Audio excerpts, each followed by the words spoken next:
मंगलमय मंगल करण वीतराग विज्ञान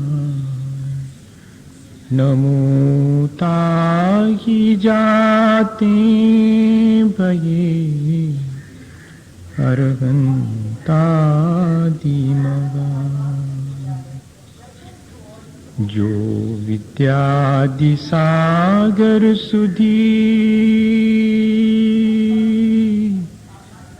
जो विद्यादि सागर सुधी गुरु हैं हितैषी शुद्धात्म में निरत नित्य हितोपदेशी वे पाप ग्रीष्म ऋतु में जल है सयाने पूजून के सतत केवल ज्ञान पाने पूजून के सतत केवल ज्ञान पाने। बोले भगवान महावीर स्वामी की, आचार्य कुंद कुंद स्वामी की, आचार्य गुरुवर विद्यासागर मुनि महाराज की।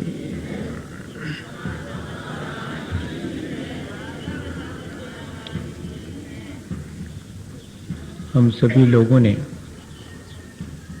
पिछले 3-4 दिनों में एक बार फिर से अपने जीवन को बहुत गौर से देखने का प्रयास किया है। हमारे अपने जो कर्म हैं, जिन्हें हम रोज करते हैं या जिन्हें हम कर चुके हैं, वे कर्म हमारे पूरे व्यक्तित्व को, हमारे जीवन को प्रभावित करते हैं।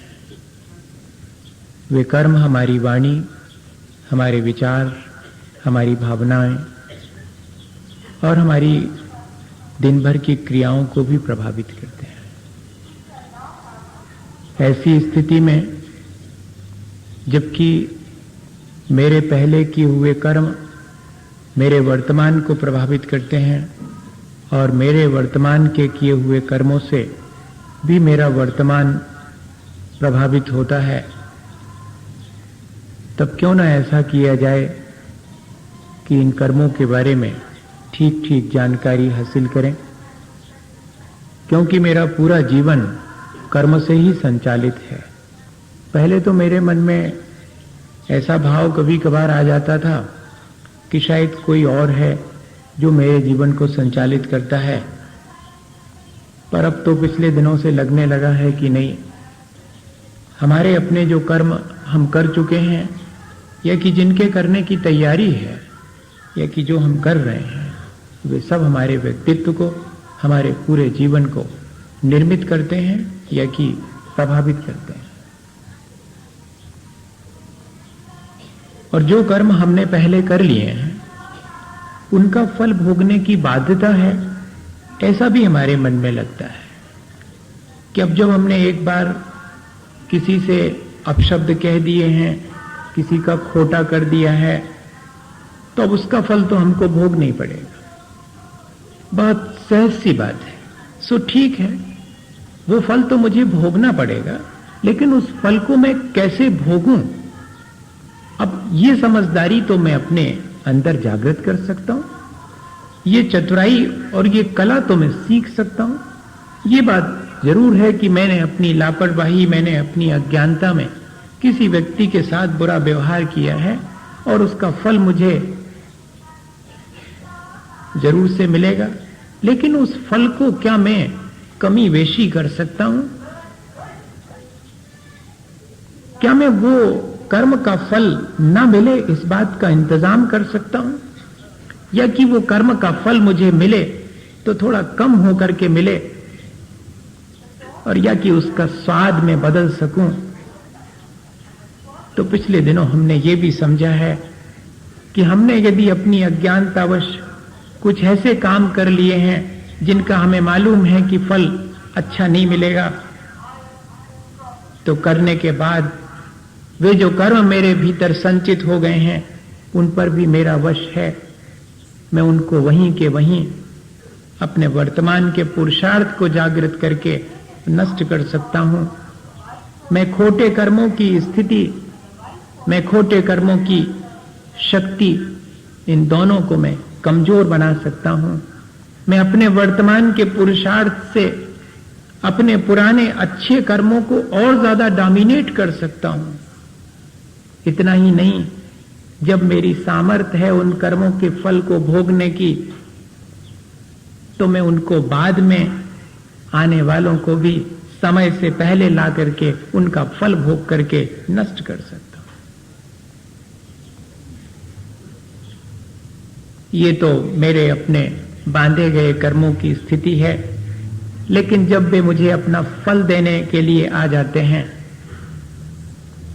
और वे मुझे अपना फल देने लगते हैं, तब फिर मुझे क्या करना चाहिए? तब भी मेरी चतुराई और मेरी होशियारी इसमें है कि मैं उनका फल लेते समय जरा सावधानी रखूं, मैं समता भाव रखूं। लेकिन ये कहना तो बहुत आसान है, लेकिन इस प्रक्रिया को थोड़ा सा समझना पड़ेगा। असल में समता भाव रखने का अर्थ है कि अतीत के विकल्पों से मुक्त होना और भविष्य के भय से मुक्त होना, भविष्य की चिंता से मुक्त होना और वर्तमान को संभाले रखना, इसका नाम है अपने कर्म के फल के उदय के समय समता रखना। ये बात अपन को सीख लेनी है। कह तो अपन देते हैं कि समता रखनी चाहिए, लेकिन उसके मायने क्या है? असल में कब हमारी समता गायब हो जाती, कब हर्ष विषाद होता है, इस पर विचार करना पड़ेगा। जब कर्म अपना अच्छा फल देने लगता है तब हम हर्षित हो जाते हैं, और कर्म जब अपना बुरा फल देता है, जो मैं नहीं किया था उसका बुरा फल मिलने लगता है, तो मैं विषाद कर लेता हूं। ये तो बहुत सामान्य सी चीज है। लेकिन ऐसा क्या है कि जब अपना कर्म फल दे और हर्ष और विषाद से मैं बच सकूं? तो जरा सा देखूं संत लोगों को, और या कि फिर किसी छोटे बच्चे को देखूं, तो ज्यादा आसानी से मैं कर्म के उदय को कैसे समता से भोगा जाए, कैसे अतीत के विकल्प और भविष्य की चिंता से मुक्त होकर के वर्तमान को संभाला जाए, ये हम उनसे सीख सकते हैं। संसार में सबसे ज्यादा सुखी अगर कोई दिखता है तो साधु जन और या कि छोटे छोटे बच्चे खुश दिखाई पड़ते हैं, प्रसन्न दिखाई पड़ते हैं। और उसका कारण क्या है? आप किसी एक छोटे बच्चे को जोर से डांट दीजिएगा, डांटने के बाद वो रोने लगे, और जैसे ही वो रोने लगे और जिस बात के लिए डांटा है वो मांग रहा था मिठाई, तो वो रोने लगा है तो फौरन हाथ में आपने मिठाई दे दी, थोड़ा सिर पे हाथ फेर के प्यार कर लिया। अब जरा देखिएगा उस बच्चे की स्थिति, आंखों में आंसू हैं, चेहरे पर मुस्कान है और हाथ में मिठाई है, और आपके पास आके खड़ा है। वो ये विचार नहीं करता कि ये वही व्यक्ति है जिसने थोड़ी देर पहले डांटा था, वो इस बात का विचार नहीं करता। ये तो कोई दूसरा है, ये तो मुझे प्यार कर रहा है, ये तो मुझे मिठाई दे रहा है, इतने जल्दी। और हम और आप हों अगर, तो उसकी जगह पर ये वही व्यक्ति है जिसने मेरे साथ ऐसा व्यवहार किया। अब इसको मैं बहुत प्रोलांग करूंगा, बहुत लंबे समय तक इस चीज को ध्यान में रखूं। और वो ना उसको अतीत में क्या हुआ है उसके विकल्प नहीं है, वो तो वर्तमान में देख रहा है कि हाथ में मिठाई है, उसका आनंद लेना चाहिए, और सामने वाला सिर पे हाथ फेर रहा है। होगा पहले उसने डांटा होगा, वो भूल गया है। क्या कर्म के उदय में जो समता रखने की बात आती है, क्या हम इससे कोई दिशा ले सकते हैं?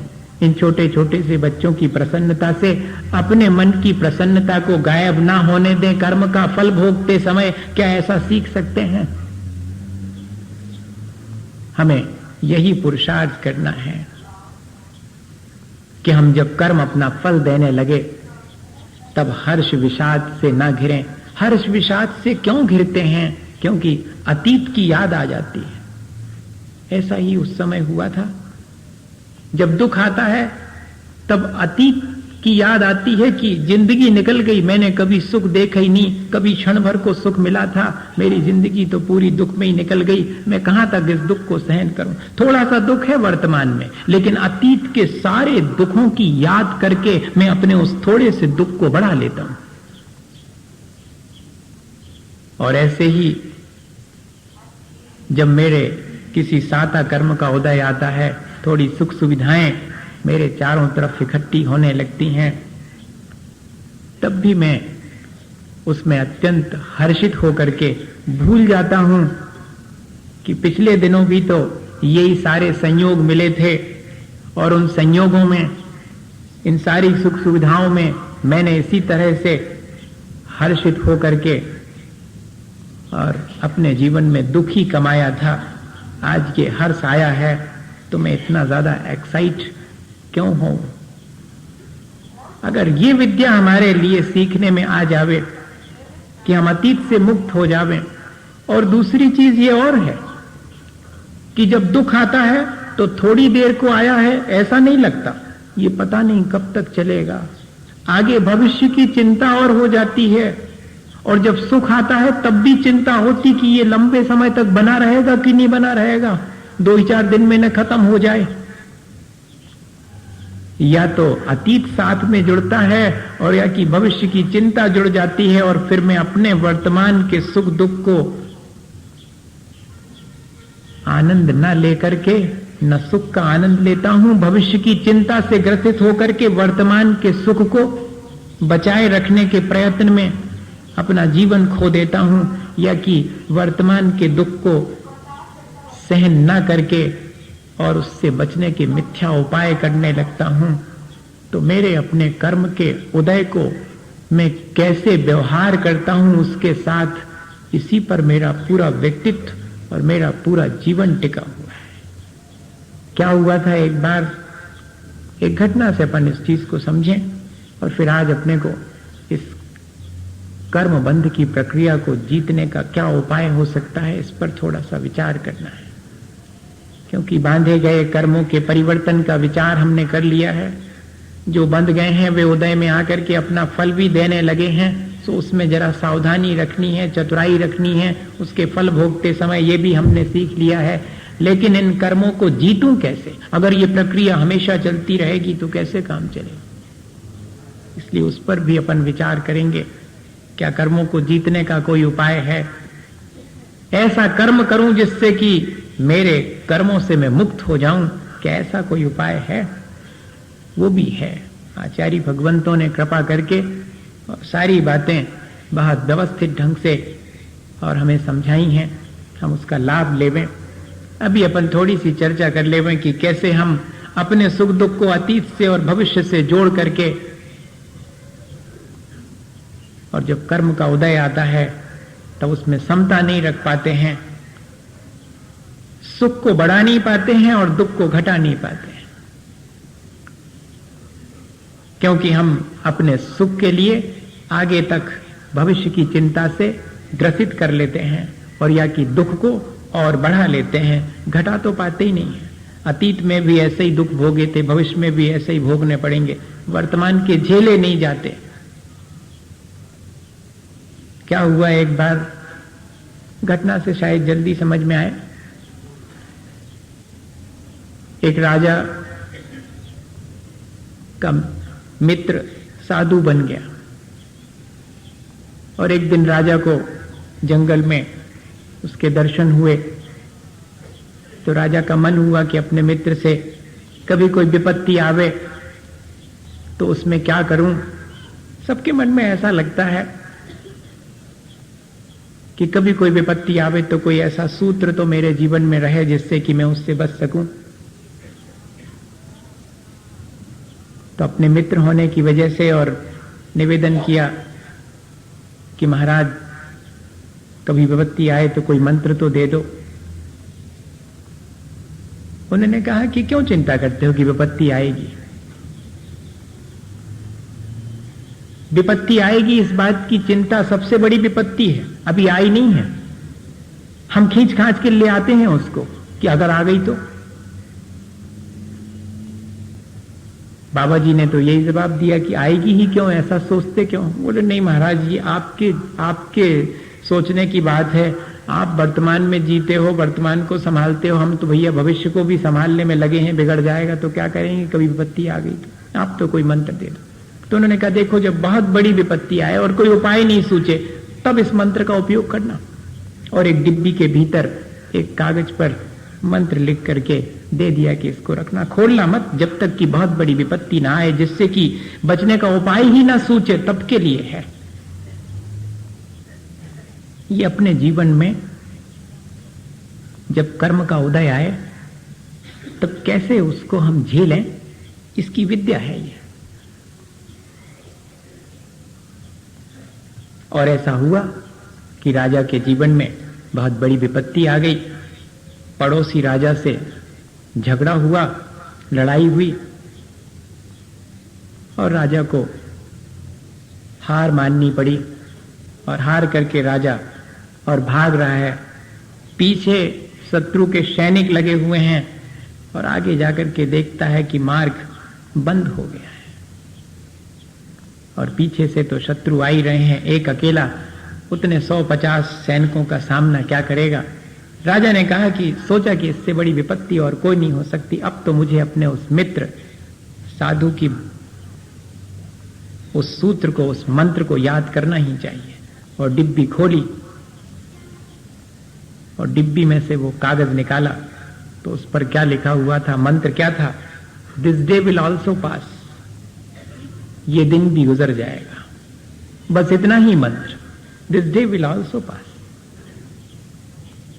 राजा के मन में प्रसन्नता आ गई कि बात तो सही है, कितनी बड़ी से बड़ी विपत्तियां बीत गई, ये ही बीत जाएगी। और सचमुच ऐसा हुआ कि वे सैनिक आगे वह रास्ता बंद है ऐसा जानकर उस रास्ते से न जाकर और सीधे सामने रास्ते से निकल गए। राजा सुरक्षित हो गया। घटना कोई बहुत बड़ी नहीं है। राजा ने फिर से अपनी सेना जोड़ करके पड़ोसी राज्य पर आक्रमण किया और जीत लिया, अपना साम्राज्य वापस ले लिया। और साम्राज्य वापस लेकर के जीतने का जश्न मनाते समय राजा जब गद्दी पर बैठा हुआ है, तब भी उसे यही बात याद आ गई कि दिस डे विल आल्सो पास। ये जो विपत्ति का क्षण था जैसे बीत गया, ऐसे ये जो मेरे जीवन में मेरे किए हुए पूर्व जन्म के कर्मों की वजह से सुख का दिन आया है, वो भी बीत जाएगा। मैं क्यों इसमें ज्यादा एक्साइट हो रहा हूं? मुझे विषाद के समय पर डिप्रेस होने की जरूरत नहीं है। आया है अगर विषाद का क्षण तो वो भी गुजर जाएगा, और अगर आया है हर्ष का क्षण तो वो भी गुजर जाएगा। क्या ये एक सूत्र इन कर्मों के उदय के समय मैं अपने जीवन में काम ला सकता हूं? मैं अपने वर्तमान को आसानी से संभाल सकता हूं। वरना हम तो यही सोचते हैं कि हमारे कर्म उदय में आएंगे और उनका फल हमें भोगना ही पड़ेगा। तो भैया इतना सोचना ही पर्याप्त नहीं है। उनका उदय तो आएगा और उनका फल भी भोगना पड़ेगा, लेकिन फल कैसे भोगना है ये मेरे अपने पुरुषार्थ पर निर्भर है। बस इतनी सी बात मुझे ध्यान में रखनी।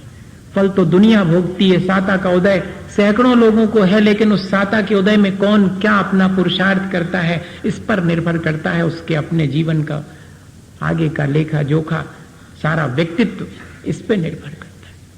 कितने लोग हैं जिनको कि साता के उदय में सारी सुख सुविधाएं मिली हैं, उन सुख सुविधाओं का कौन कैसा उपयोग कर रहा है, इसके लिए कोई कर्म नहीं है।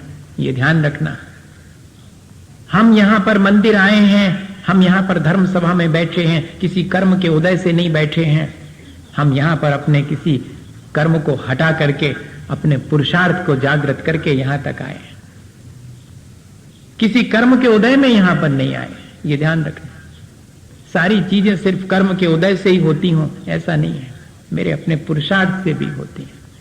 मेरे कर्म का ने तो सिर्फ इतना ही किया है कि मेरे यहां आने में बाधा उत्पन्न नहीं की है, पर लाने में मुझे मदद नहीं की। आया तो मैं अपने पुरुषार्थ से। बस इतना ही जरूर हुआ है कि जब मैंने अपने पुरुषार्थ को जागृत किया तो बस वो कर्म मेरा बीच में बाधक नहीं आया। वो आ सकता था, और अगर वो बाधक हो जाता तो हो सकता था कि मैं कहीं बाहर की कहीं एंगेज हो जाता और यहां नहीं आ पाता। इतना तो कर्म का वश है। लेकिन कोई भी कर्म किसी को शराब खाने की तरफ ले जाएगा या कि जिनालय की तरफ ले जाएगा, ये निर्धारित नहीं करता। ये निर्धारित मैं करता हूं कि मेरे पैर किस तरफ मुड़ना चाहिए। कर्म तो जिस तरफ पैर मुड़ेंगे वहां पर बाधा डाल सकता है, हमें उस तरफ बाई फोर्स ले नहीं जा सकता। ये ध्यान रखना, ये हमारा पुरुषार्थ है। कोई ये कहे कि मैं तो क्या करूं, कर्म का उदय है, मुझे तो चोरी करने का मन होता है, ये मेरी अपनी चॉइस है, ये मेरे अपने कर्म का उदय नहीं है। हाँ, चोरी करते समय अगर मुझे बाधा पड़ेगी तो ये मेरे कर्म का उदय है। मंदिर आते समय मुझे बाधा पड़ेगी तो ये मेरे कर्म का उदय है। लेकिन मंदिर लाने वाला कोई कर्म प्रकृति नहीं है कि जो मुझे मंदिर तक लेकर के आए, ये मेरा पुरुषार्थ। तो सब चीजें कर्म के उदय से ही होती हूं ऐसा भी नहीं समझना। हम सामान्य रूप से यही मान के चलते हैं, लेकिन बहुत सी चीजें हम अपने पुरुषार्थ से करते हैं। इसलिए अब हमने ये बात बहुत अच्छे से सीख ली है कि हम इस बात का रोना नहीं रोएंगे कि क्या करें, हमारे कर्म का उदय है। अब हम इस बात का ध्यान रखेंगे कि क्या करें, मेरे अपने वर्तमान के पुरुषार्थ में कहीं कोई खोट है कि मेरे कदम जो है उस तरफ क्यों मुड़ जाते हैं, क्यों नहीं मैं अपने कल्याण के रास्ते पर चलता हूं। मेरे अपने पुरुषार्थ में कोई खोट है, कोई नियति ही ऐसी है जो मुझे प्रेरित करती है, कोई मेरे भीतर बैठा कर्म है जो मुझे ऐसा प्रेरित करता है। तो कर सकता है प्रेरित, लेकिन मैं उसकी मानूं या ना मानूं ये मेरे ऊपर निर्भर करता हूं। मैं आपसे ये कहना चाह रहा हूं, वो मुझे मुश्किल में डाल सकता है। अगर वो असाता का उदय है तो मुझे मुश्किल खड़ी कर सकता है, लेकिन मुझे उस मुश्किल के दौरान विषाद करना है या नहीं करना है, संक्लेशित होना है या नहीं होना है, ये तो मेरे ऊपर निर्भर करता है। आपको थोड़ा सा लगेगा कि ये बात तो कुछ ठीक नहीं जमती, अपने को लगता तो ऐसे ही है, पूरी जिंदगी निकल गई ऐसे ही, और अपने पास ढेर सारे उदाहरण हैं। हम भी देना चाहें तो उदाहरण दे सकते कि कोई के कर्मों को फल ने भोगने पड़ो हो, चाहे राजा रामचंद्र जी हों और चाहे भगवान महावीर स्वामी हो, चाहे पहले तीर्थंकर ऋषभ देव हों, सबको अपने कर्मों का फल भोगना पड़ा। सो भैया मैं ये नहीं कह रहा हूं कि किसी को अपने कर्मों का फल नहीं भोगना पड़ता, मैं तो ये कह रहा हूं कि कोई कर्मों का फल हंस के भोगता है, कोई रो के भोगता, और कोई शांति से भोगता और कोई घबराहट में भोगता, इतना ही है। भगवान ऋषभ देव के भी 6 महीने कर्म का उदय रहा और उनको अंतराय रहा, लेकिन उन्होंने उस अंतराय को कैसे भोगा ये देखने की बात है। महत्वपूर्ण ये है, उनके 6 महीने कर्म का उदय रहा, ये महत्वपूर्ण नहीं है, वो तो किसी के भी रह सकता है, लेकिन उससे उन्होंने कैसे भोगा, शांति से, समता भाव से भोगा। ये चतुराई हमें सीखना पड़ेगी। अब देखें कि हम कर्मों को जीत सकते हैं क्या। कर्मों को जीतने के 3 उपाय हैं। पहला तो यह है कि बाह्य वातावरण से जितनी जल्दी सामंजस्य बन सके बना लेना चाहिए। पहली चीज कहीं नोट करके रख लीजिएगा मन में, बाहरी वातावरण से जितनी जल्दी हो सके सामंजस्य बना लेना। कर्मों के उदय में ये स्थिति गड़बड़ा जाती है, सामंजस्य नहीं रह पाता, या तो बहुत हर्षित हो जाते हैं या कि विषाद कर लेते हैं, दोनों ही चीजें हो जाती, दोनों ही सामंजस्य नहीं है। सद्भाव और अभाव दोनों स्थितियों में सामंजस्य बना करके रखना। और दूसरी चीज, प्रतिक्रिया ना करें ऐसी कोशिश करना, करनी पड़े तो कम से कम प्रतिक्रिया करें, और यदि प्रतिक्रिया करें भी तो बहुत पॉजिटिव हो, बहुत रचनात्मक और कंस्ट्रक्टिव हो, डिस्ट्रक्टिव प्रतिक्रिया ना हो। दूसरी चीज, या तो प्रतिक्रिया ना करें, और अगर होती भी है तो अल्प करें, और उसमें भी ध्यान रखें कि वो प्रतिक्रिया रचनात्मक हो। और तीसरी चीज, संसार के घात प्रतिघात से बचने का प्रयत्न करें, क्योंकि संसार में यही चलता रहता है। ये 3 ही चीजें हैं जिन पर हम विचार करें तो इससे हमारे कर्मों को हम व्यवस्थित कर सकते हैं, कर्मों को सही दिशा दे सकते हैं, वर्तमान के कर्मों को सही दिशा दे सकते हैं। अभी तो हमने जो अज्ञानता पूर्वक बांधे थे कर्म, उनको जरा व्यवस्थित किया है, और वो जब उदय में आएंगे तो अपने को व्यवस्थित कर लिया है। और अब जरा इस प्रक्रिया को और समझ लेवें कि वर्तमान में कर्म कैसे करने, जितनी जल्दी हो सके जल्दी सामंजस्य करना, क्योंकि यहाँ इस संसार में सबको सब चीजों का सद्भाव नहीं है और सबको सब चीजों का अभाव नहीं है। कुछ चीजों का सद्भाव है, कुछ चीजों का अभाव है। और जब मेरे जीवन में कुछ चीजों का सद्भाव होता है और कुछ चीजों का अभाव बना रहता है, तब जब सद्भाव होता है तो मैं भूल जाता हूं कि उस सद्भाव में मुझे उन चीजों का सदुपयोग कैसे करना चाहिए। तब मैं उनका दुरुपयोग करने लगता हूं।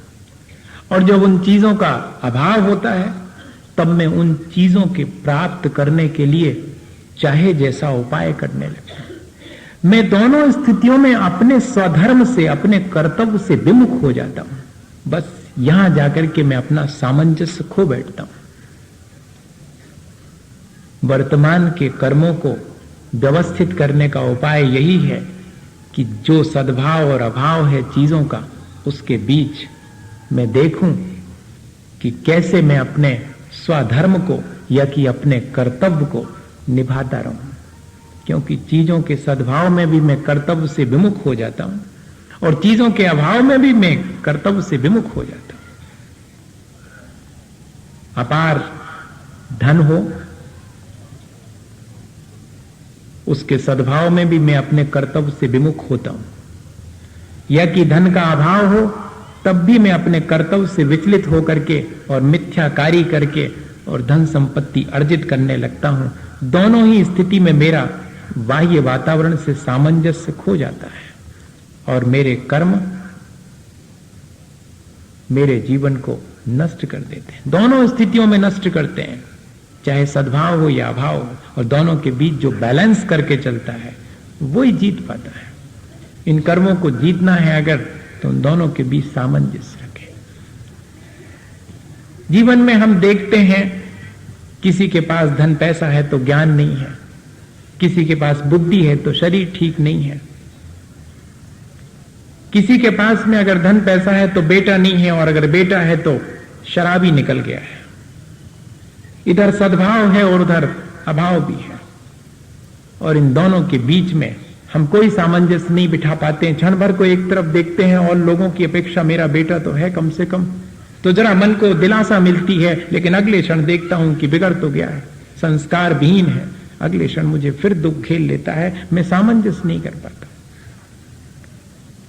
जाने कितनी चीजें मेरे, जिनका कि मुझे सद्भाव है और जिनका कि मुझे अभाव है, उन सब चीजों के बीच में मैं क्या करूं, कैसे अपने जीवन को आगे ले जाऊं जिससे कि मैं अपने कर्तव्य से विमुख ना हो पाऊं। बस इतना ध्यान रखना, क्योंकि इन चीजों का संयोग और वियोग दोनों मेरे जीवन में होता है, और उस संयोग वियोग के गुणाभाग में ही मैं अपने कर्तव्य से विचलित हो जाता हूं। इन चीजों का जब संयोग होता है तब भी मैं विचलित हो जाता हूं, इन्हीं में रचपच जाता हूं और अपने कर्तव्य को भूल जाता हूं। जब इन चीजों का वियोग होगा कल के दिन, तब इनकी चिंता में कि फिर से कैसे संयोग हो, और फिर मैं अपने कर्तव्य से विमुख होकर के इसी जुगत में रहूंगा कि कैसे इन सब का फिर से संयोग हो जाए।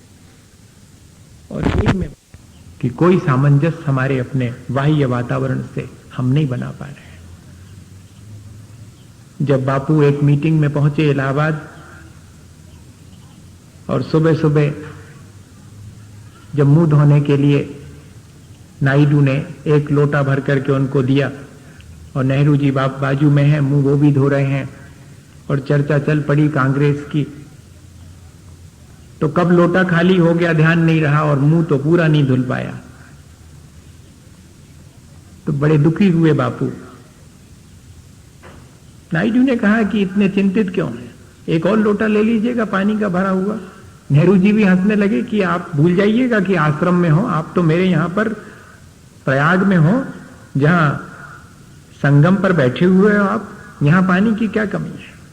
तो उन्होंने क्या कहा था कि चीजों का सद्भाव मुझे मेरे कर्तव्य से अगर विचलित कर दे तो इससे अच्छा है कि वे चीजें ना होती तो ज्यादा अच्छा था। आज मेरे पास ज्यादा पानी है तो इसका मतलब है कि मैं उसका दुरुपयोग करूं, मैं ऐसा कर्म करूं जिससे कि मैं अपने कर्तव्य से विचलित हो जाऊं सद्भाव में। कल के दिन इन चीजों का अभाव मुझे इन चीजों के सद्भाव के लिए फिर मेरे कर्तव्य से विचलित करेगा। मुझे एक बार अगर मुझे चीजों के सद्भाव में उनका सदुपयोग करने की आदत नहीं रहेगी तो उनके अभाव में मैं व्यथित होकर के कैसे उनका सद्भाव हो, इसके लिए मिथ्या मार्ग अपनाऊंगा। तब मेरा पूरा वर्तमान नष्ट हो जाएगा। और मैं संभालना चाहता हूं अपने वर्तमान को, तो मुझे अभाव और सद्भाव दोनों में अपने स्वधर्म, अपने कर्तव्य को नहीं भूलना चाहिए। ये चीज जो है, आश्रम में एक दातून आई है अगर, और दातून का ऊपर का सिरा दांतों को घिसने में उपयोग में आ गया है, तो बापू कहा करते थे कि जितना काम में आ गया उतना उसमें से अलग कर दो, बाकी तो अभी ज्यों की त्यों जरूरी, कोई फेंकने की आवश्यकता नहीं है कि पूरी फेंक दी जाए, बुत्ती बचा लो, कल फिर उसी से घिसने के काम आएगी। चीजों आप कहेंगे बड़ी कंजूसी है,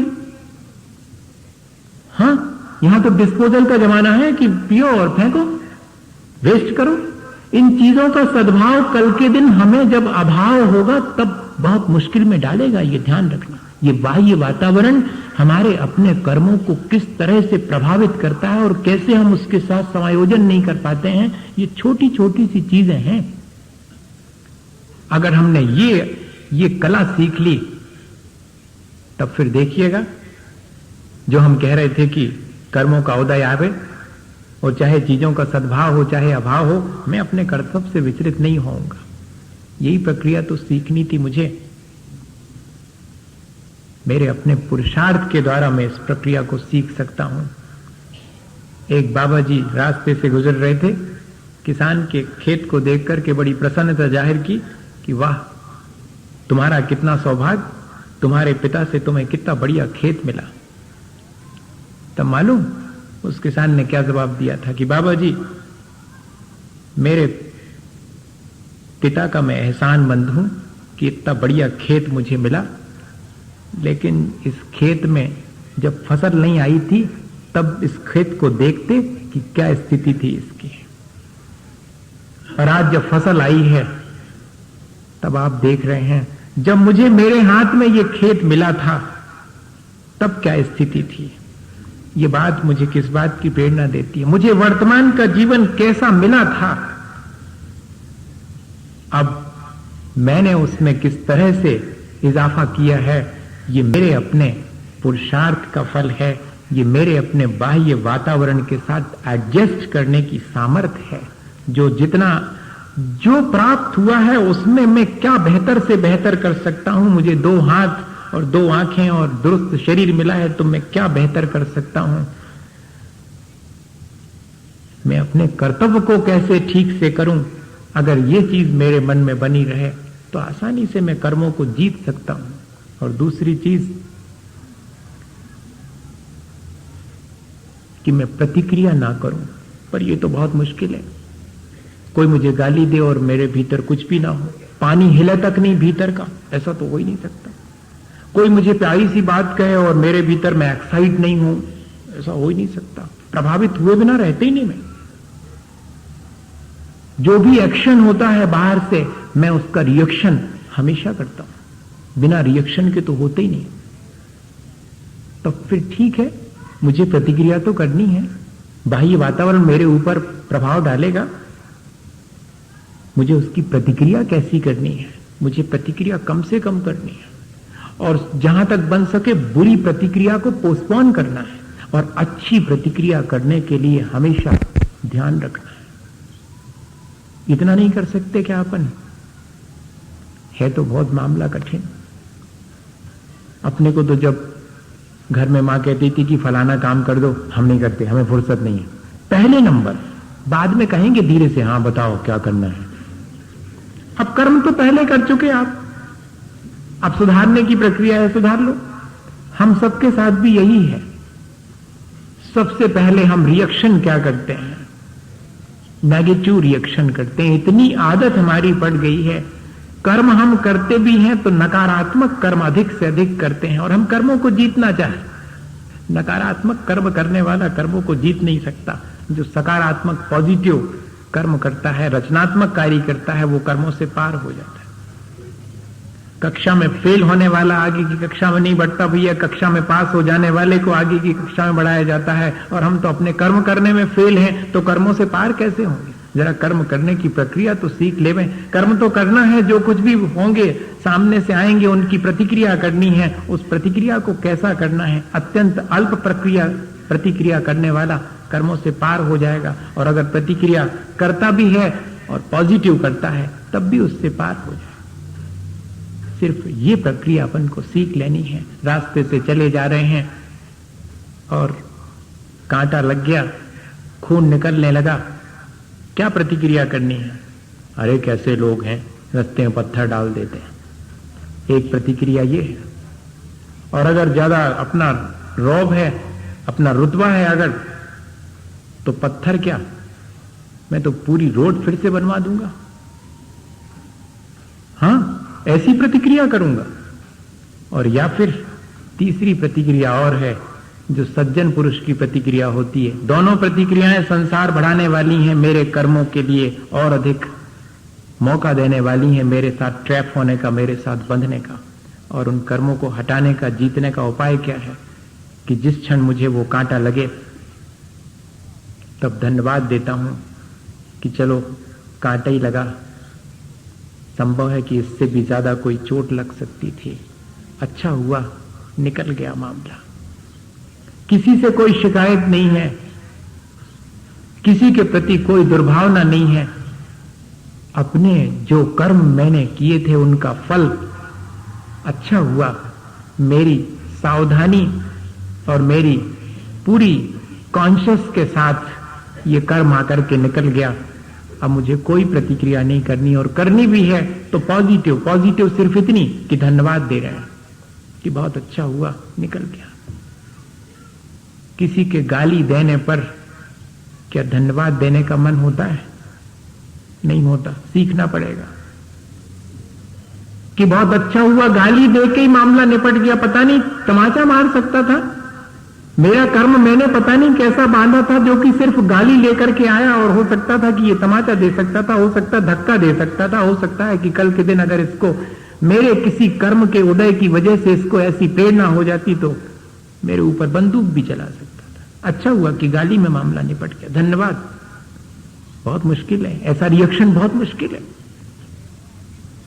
लेकिन अगर ये प्रक्रिया हम सीख लेवे तब तो देखिएगा कितना मजा आ जाएगा। लेकिन जिंदगी लग जाएगी, कोई बात नहीं, लग जाए, पर अपन ने मन तो बना लिया, कम से कम इस बात को समझ तो लिया है कि हम जो कर्म कर रहे हैं ना, उसको कैसे करना है, वही कर्मों को जीतने का उपाय है, और कोई बहुत बड़ी चीज नहीं है। जो लोग कर्मों को जीतते हैं वो कोई और बड़े बड़े कर्म करते होंगे ऐसा नहीं है। वे इन छोटे छोटे कर्मों को करने का ढंग सीख लेते हैं, बस इतना ही है। सफलता जिनको मिलती है वे कोई अलग कर्म करते हो ऐसा नहीं है, वे बस कर्मों को अलग ढंग से करते हैं, बस इतने ही आर्ट है उसका, और कुछ नहीं। और ये हमें सीख लेना चाहिए।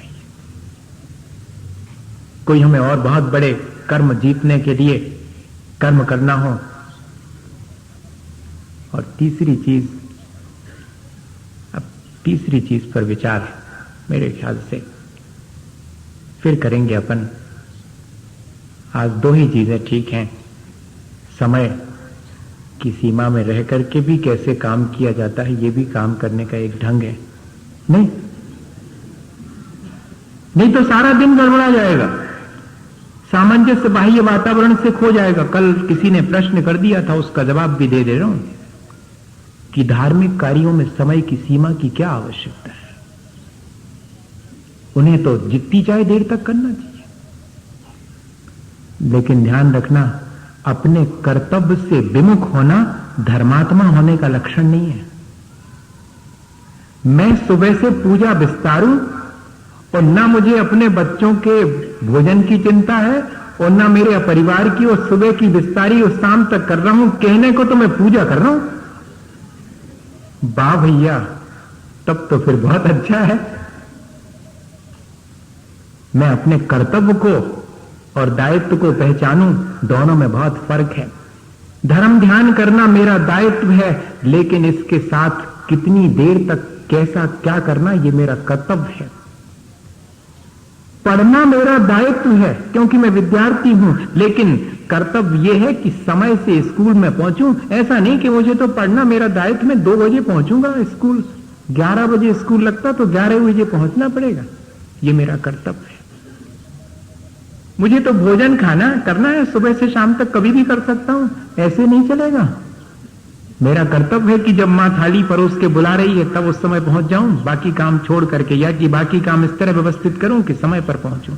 इसलिए यह भी आवश्यक है, यह जवाब भी मुझे जरूरी था देना। हम इस तरह बाह्य वातावरण से सामंजस्य नहीं बना पाते हैं। हमें अपने कर्तव्य को पहले ध्यान में रख करके और अपने कर्म करना चाहिए, और प्रतिक्रिया जितनी हो सके कम करें, और अगर करें भी तो पॉजिटिव हो।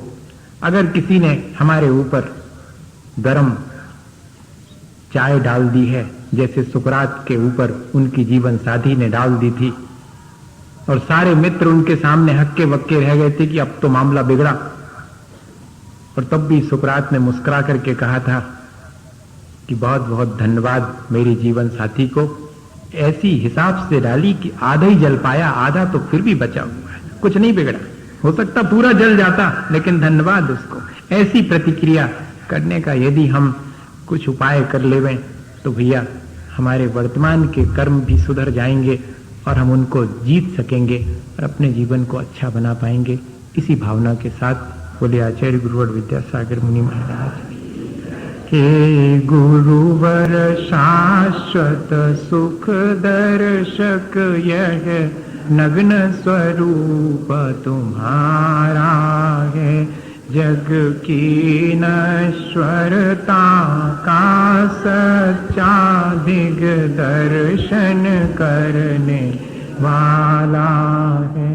जब जग विषयों में रच पच कर गाफिल निद्रा में सोता, अथवा वह शिव के निष्कंटक पथ में विषकंटक बोता हो।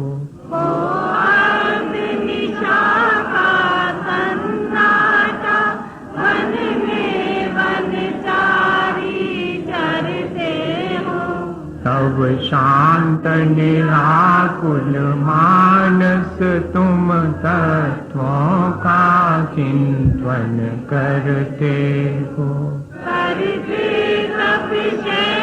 नदी तट पर तरुतल वर्षा की जड़ियों में, समतारस पान किया करते, सुख दुख दोनों की घड़ियों में। अंतरजाला हर की वाणी, मानो जलती हो गुलरिया, भवबंधन तड़ तड़ टूट पड़े, खिल जाके कलियां।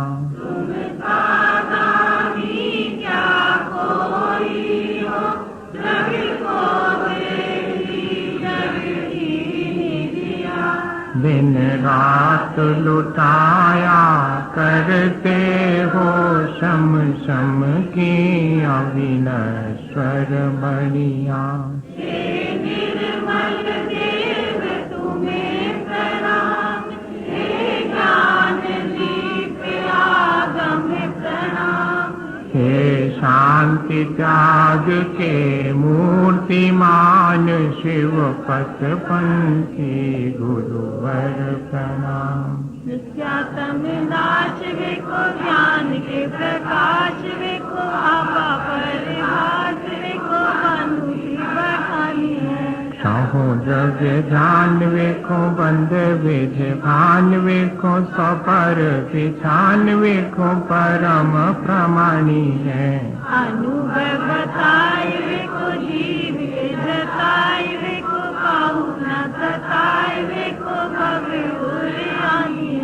जहाँ तहाँ तार वेखो पार के उतार वेखो सुख विस्तार वेखो यही जिन वाणी है। जावानी के ज्ञान से तुझे लोका लो